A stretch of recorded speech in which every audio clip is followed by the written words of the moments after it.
Le MAG de l'éco locale avec Serre France Maine-et-Loire. Serre France, entreprendre ensemble.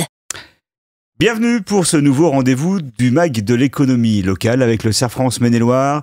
Michel Besançon, vous en êtes le directeur général. Bonjour Michel. Bonjour Laurent. Nous parlons de nouveau de la fameuse facture électronique qui va venir révolutionner le fonctionnement de l'entreprise.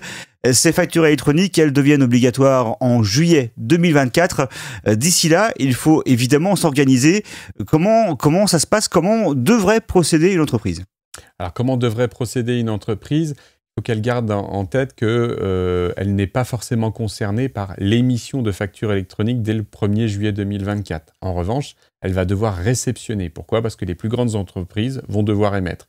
Et si elles émettent, les autres entreprises vont devoir recevoir. Ça veut dire qu'au 1er juillet 2024, l'échéance, elle est majeure, c'est qu'il faut être organisé pour pouvoir réceptionner les factures. Ça, c'est un premier point qu'il va falloir organiser et donc avoir une plateforme de dématérialisation qui soit homologuée par l'administration fiscale.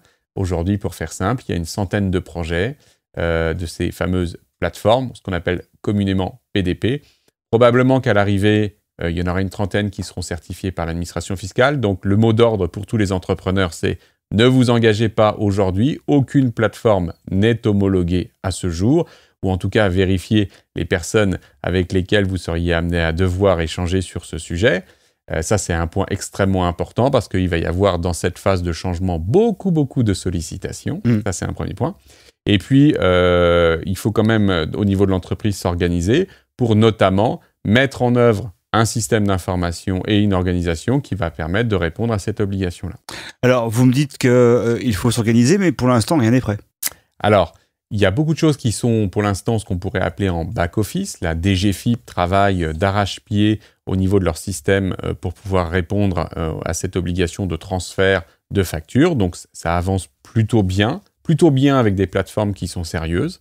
Et puis, par contre, on ne peut pas encore tester. À titre d'information, la plateforme qui est celle du réseau Serre France est en place aujourd'hui en logique de test et permettra tout simplement d'être prête très tôt pour justement permettre aux entrepreneurs de tester le système. Donc, il est important de revenir rapidement vers vous pour prendre quelques infos.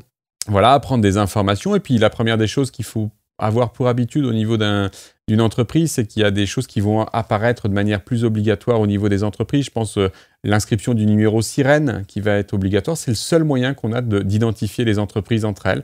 Donc, il faut que dans les factures, on retrouve le numéro sirène, l'adresse de livraison des biens si elle est différente de l'adresse de facturation.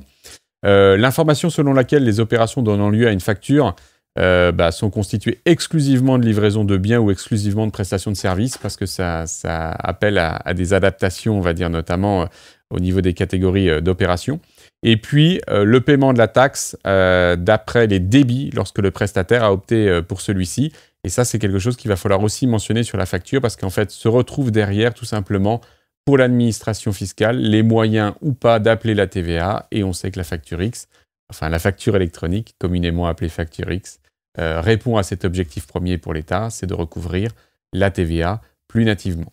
Oui. Alors, si on peut en sortir un avantage quand même, c'est que ce sera sans doute plus simple pour payer sa TVA ensuite, c'est automatique. C'est exactement ça. Le système de collecte, on va dire, de l'information permettra de pré-remplir ce qu'on appelle la TVA.